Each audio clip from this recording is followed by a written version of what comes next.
Good morning here in the briefing room and good evening in Bagram. I'd like to welcome Major General James McConville to the Pentagon briefing room. Major General McConville is the Commanding General of Combined Joint Task Force 101st Regional Command East and the 101st Airborne Division Air Assault. Major General McConville commanded the 4th Brigade, 1st Cavalry in Iraq from 2004 to 2005 during Operation Iraqi Freedom, and served as the Deputy Commanding General Support for 101st Airborne Division Air Assault, CJTF 101 Regional Command East in Afghanistan during OEF from 2008 to 2009. Prior to assuming command of the 101st, he was the Army's Chief of Office of Legislative Liaison. This is Major General McConville's first time here with us in the Pentagon briefing room. He will provide brief opening remarks and take your questions. With that, sir, I'll turn it over to you.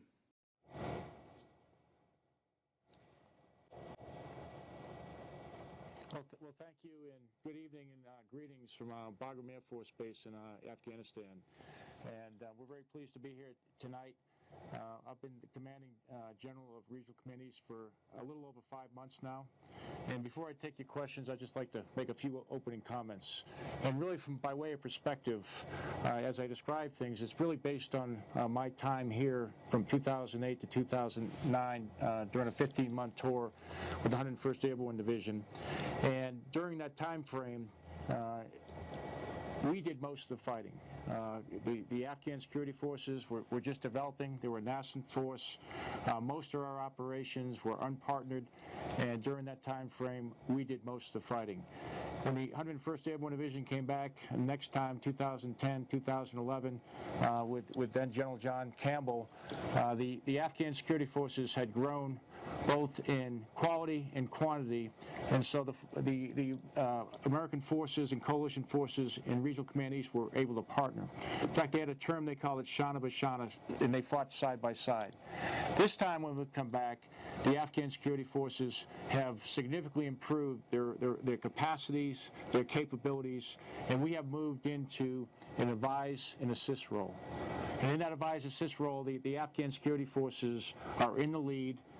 They are doing most of the fighting, and really for us, what winning looks like is getting them to take lead responsibility for security. So by 2014, they are actually in position to have full responsibility for security. When we were here last time, we used to have brigade combat teams. Now what we have is we have security force assistance brigades that actually pair up at the corps level, at the brigade level, and in some cases at the Kandak level, and they work very closely with the Afghan security forces, advising and assisting them. We're also, right now, we're starting to bring our forces down. When we arrived here in March, we had 58 bases. Right now, we have 17 bases and 11 assistance platforms.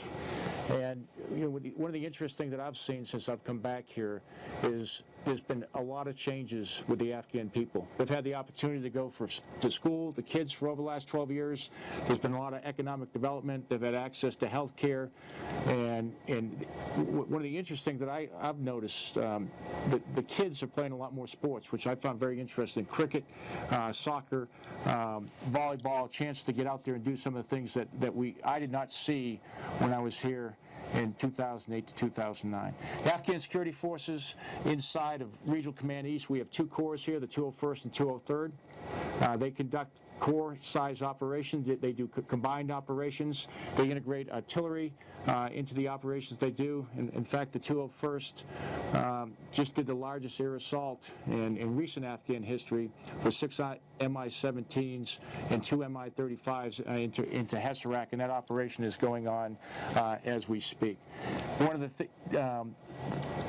the tasks that they're working very closely is integrating. We have a concept called layered security framework here, which is made up of the different Afghan security pillars, and they have a organization called the Operations Coordination Center at both provincial and regional level, and they use those organizations to closely coordinate and synchronize the Afghan pillars of security. And what that is allowing them to do is become united, get unity of effort between all the pillars, and making them a very strong defense for the enemy. The enemy, what we're seeing right now is the enemies of the Afghan people are challenging or contesting at least the Afghan security forces in Regional Command East. They have some challenges. We do not think, nor the Afghans, that they've been able to meet their objectives for this fighting season. And they're also starting to have a problem now as we've leaned our forces down. And our forces are no longer present in the numbers that it used to be. They used to be able to say that they were fighting foreign occupiers. And they can no longer really say it anymore because they're fighting Afghan security forces and they're fighting against the Afghan people. Right now we're at a key and decisive time. Ramadan has just finished. We're expecting a spike in violence with about 60 days left in the fighting season. We expect the enemies of the Afghan people to come out and try to achieve those objectives that they've not been able to achieve. I think we're at a very critical time. This is the first time that the Afghan security forces have been in the lead during the entire fighting season. And they believe they're winning, and I tend to agree with them. The other thing which is coming up, which is certainly of concern to all, is the bilateral security agreement. That enduring commitment is, at least on the ground in Regional Command East, as I talk to commanders and the people, is key to maintain the confidence of the Afghan security forces and the Afghan people. And just before I take questions, I'd just like to, tell the American people out there that their sons and daughters are doing an incredible job over here during a very challenging mission, and they're making a difference every single day. And to that, I'll open up to your questions. Sir, before I take questions, I just want to point out to the audience, I'm sorry about the audio difficulties we experienced earlier, but I will make sure that you get the entirety of Major General McConville's remarks. Bob? General, this is Bob Burns from AP. Excuse me. Having heard what you said about the progress that the Afghan security forces have made, what would you estimate, how much beyond 2014 do you think they will continue to need some foreign military support, assistance, and training?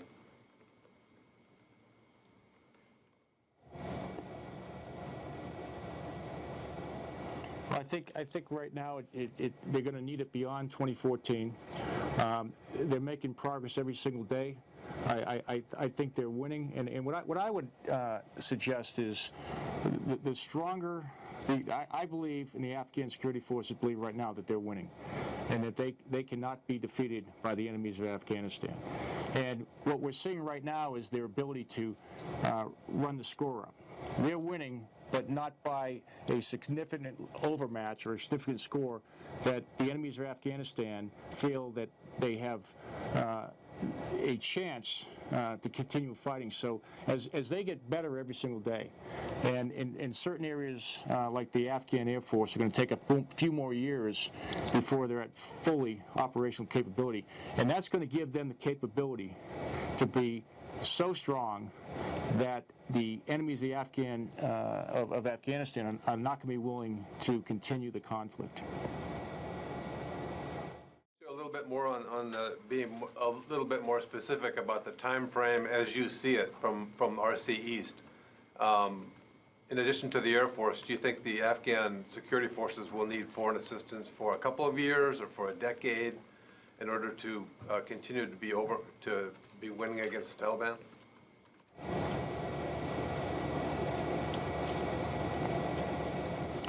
Well, I think I'd probably put the terms of a couple of years.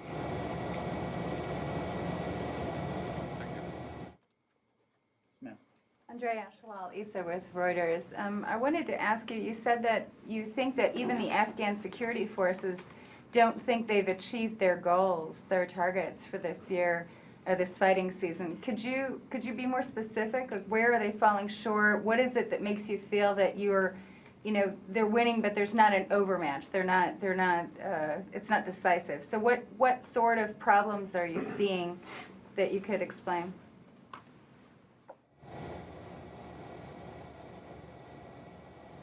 No, what I thought I said, and I'll just make sure I thought I was pretty clear, is what I said was the enemies of Afghanistan had not achieved their objectives for this fighting season. And maybe I didn't make that clear, but that's what I thought I said. But if I didn't say that, I'll say that again. And then, as far as the Afghan security forces, I believe, and I think it's more important what they believe, is they believe they're winning right now. And especially with the Afghan National Army, they've had some major successes as far as major operations that they've done, both with the 201st Corps and the 203rd Corps. They've gone into places like Wanat, along Hesarak, into Marawara, into Azra, places that historically they haven't been, and they've been able to go in there and clear and hold those areas which they weren't able to do before. What is it, sir, just to press you, I mean, you say that they think they're winning, but you don't think it's by significant margin. So where do you see shortcomings? Where do you see areas that they still need to improve?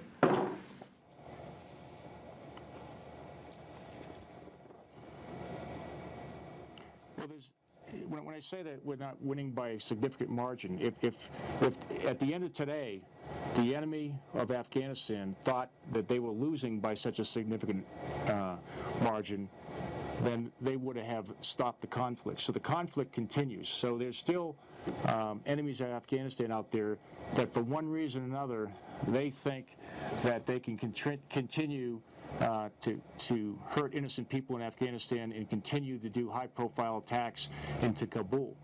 And so as far as what can the Afghans security forces do better, in areas such as the Air Force, in areas such as combined arms operations, they can continue to improve. And they've made tremendous progress over the last 6 months since we've been here, and really over the last couple of years.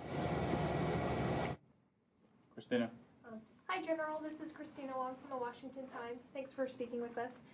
Can you elaborate a little bit more on the spike of violence that we're expecting over the next 60 days? Can you describe what we should be seeing and whether or not the ANSAF can handle that, and what types of things you'll be looking at in terms of whether the ANSAF are adequately handling that?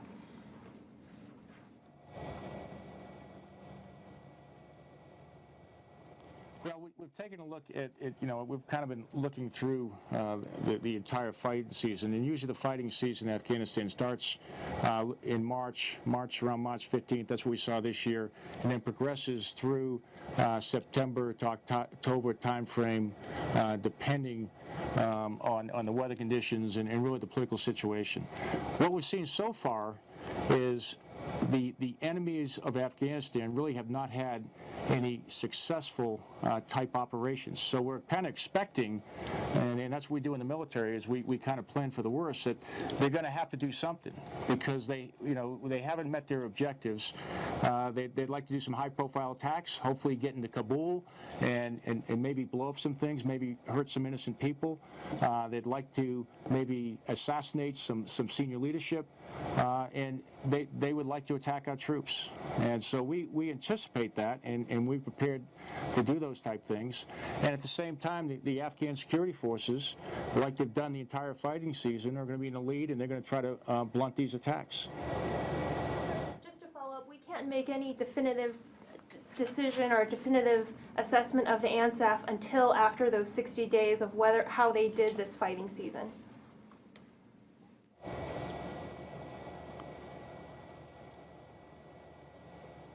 I think, when I first came here, people asked me, well, how were the Afghan security forces doing? I think it's best to describe, to see how they did.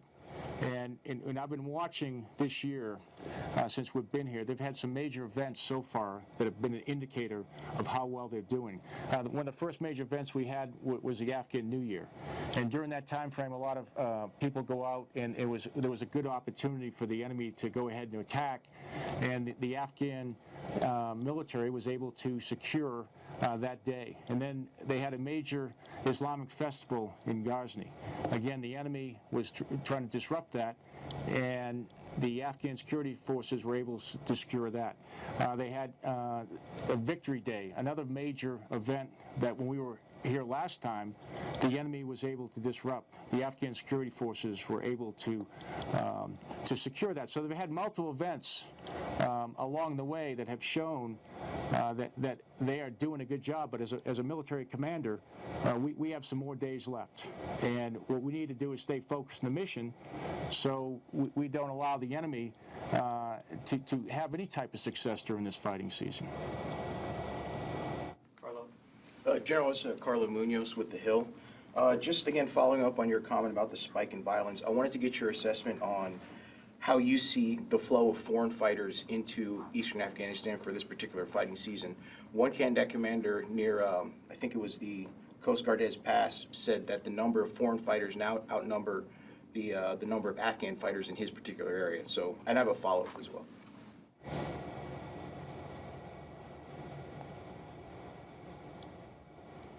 As far as what's interesting about there's an interesting narrative going on here on foreign fighters versus local fighters.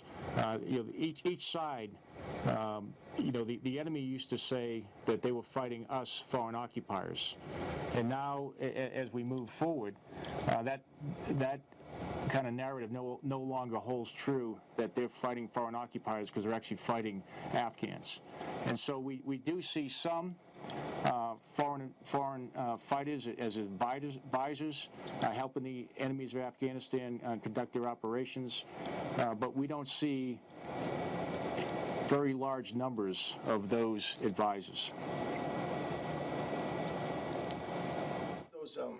Those numbers possibly increasing as part of this anticipated spike of violence, is that a track you see playing out as the fighting season comes to a close?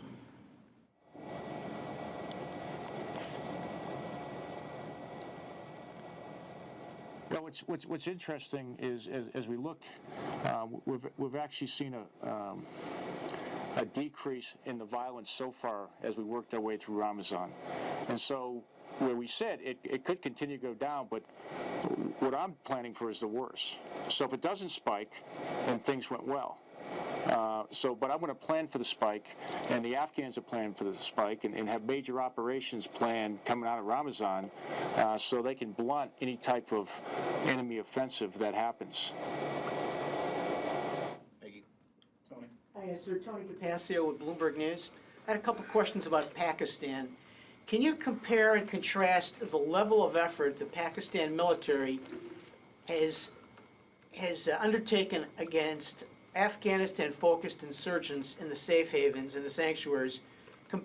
Contrast the last 7 or 8 months with maybe 2008, 2009. Has the level of effort increased greatly, or remained the same, or dropped off?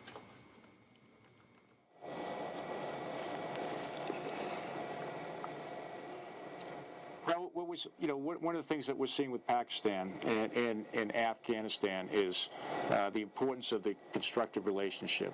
And I don't have full visibility of what the Pakistani military is doing in the federal and middle tribal areas. So I really don't have the capability to say, hey, this is what's different from 2008 and 2009.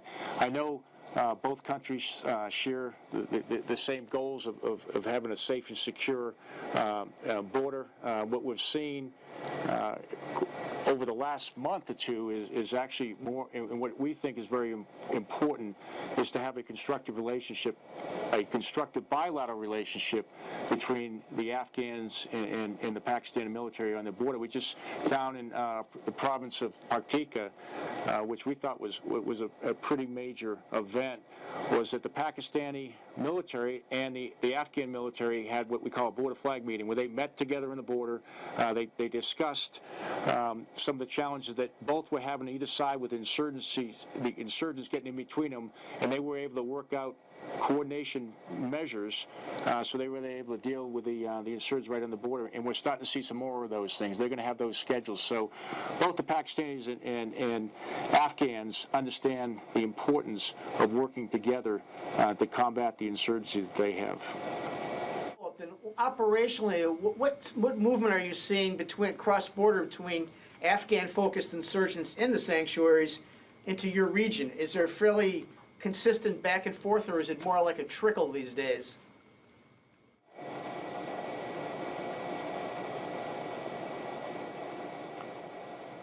Yeah, I don't see major movements coming across the border right now.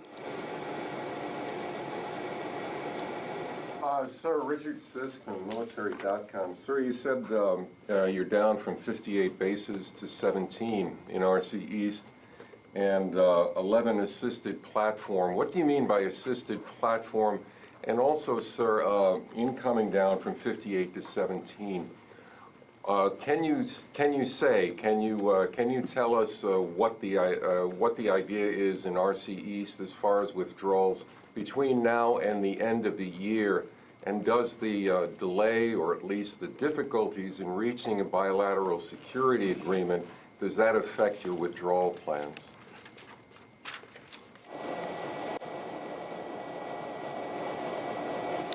Let me start with kind of our concept for advising and assisting. And what we've found is when, I like to describe this fighting season that, we've been fighting with Afghan fists. The Afghans have been in the lead.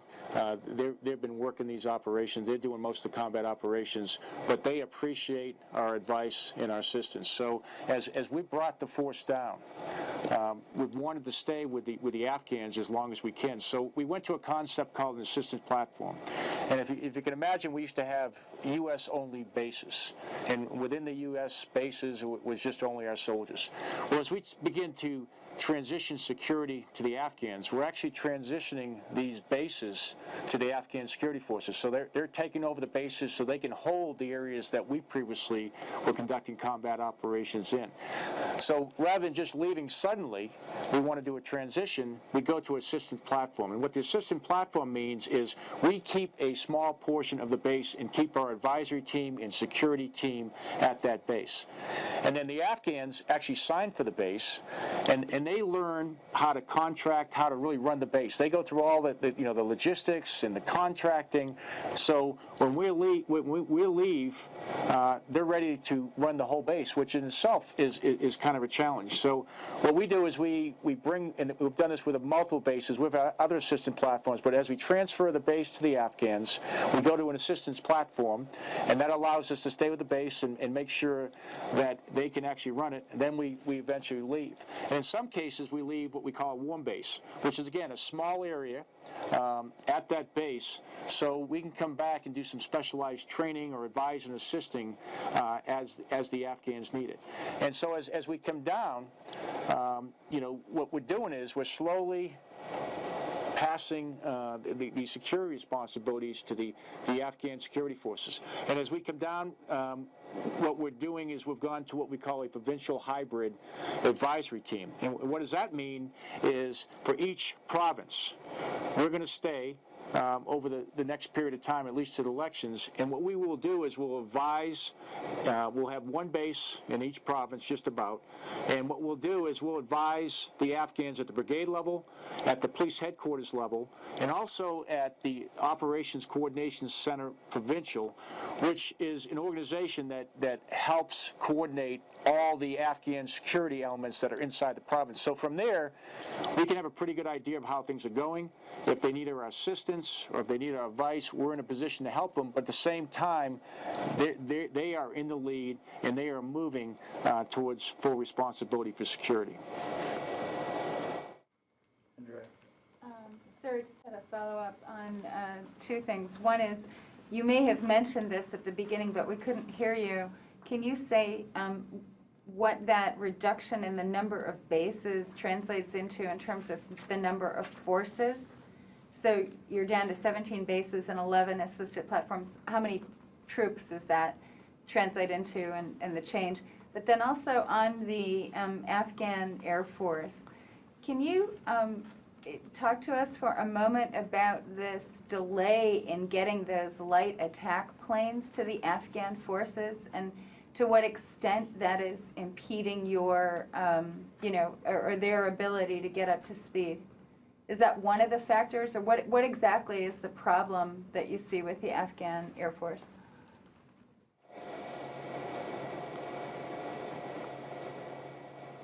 I'll take the first question and talk about the numbers.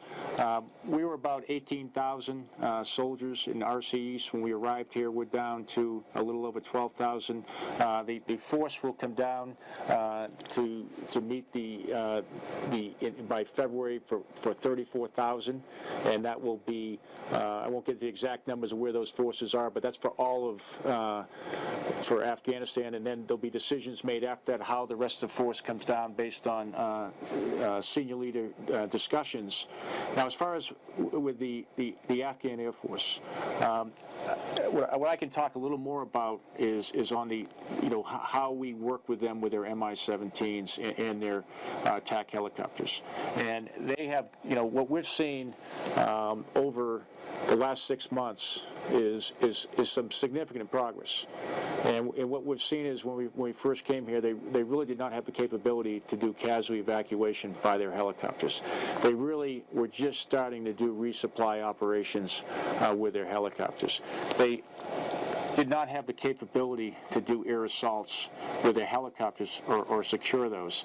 And I kind of mentioned it, and so they have made tremendous progress in that. They just did a pretty major air assault by anyone's standards with 6 Mi-17s and 2 Mi-35s with 4 turns of troops going into Heserac, which was a pretty good operation for a new Air Force.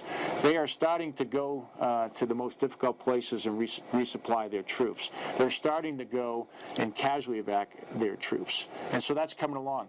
What they need is, again, as they move forward, they're going to want some more close air support, and whether that's provided by helicopters or that's provided by light attack aircraft, or in some ways what we're trying to do is develop the capabilities that they have internal to help mitigate that. And I'll give you 2 examples. One is on casualty evacuation.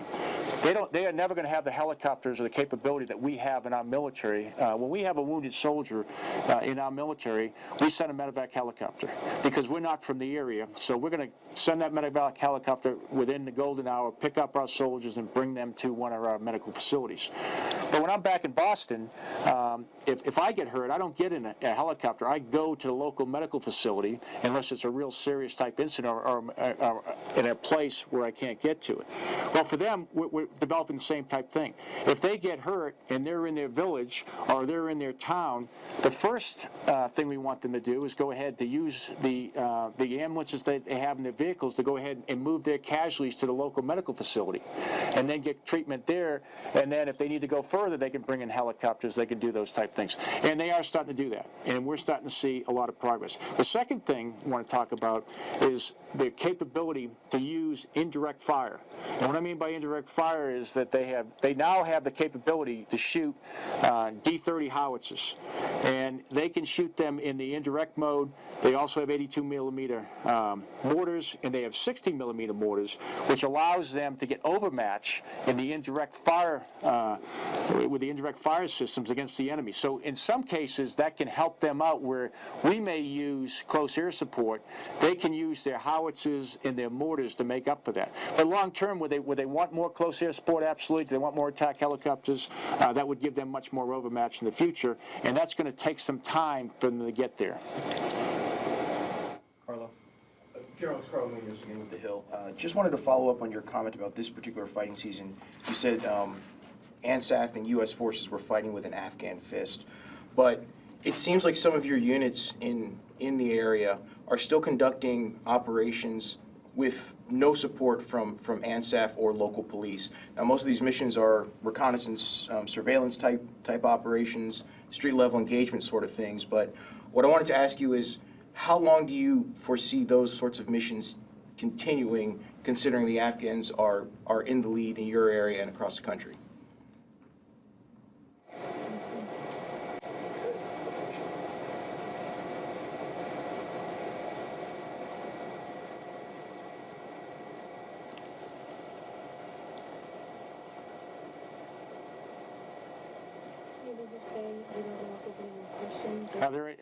Are there any more questions, or?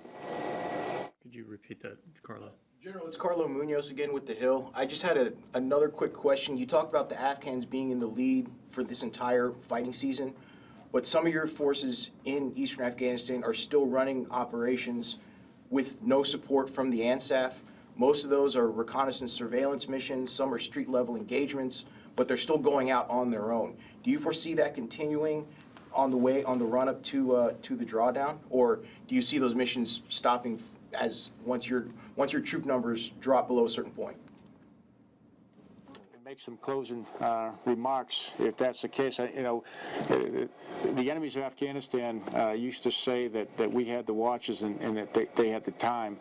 But with all the development that's gone over the last 12 years here in Afghanistan, I think the Afghan people would say that they now have the watches and they don't have the time for the enemies of Afghanistan. And I'll just close with it. I'm real proud of the soldiers, sailors, and airmen that I have the opportunity to serve with every single day. They're doing great things, and their parents and family members and friends should be all very proud of what they're doing. I certainly am. We'll see you on the high ground, air assault.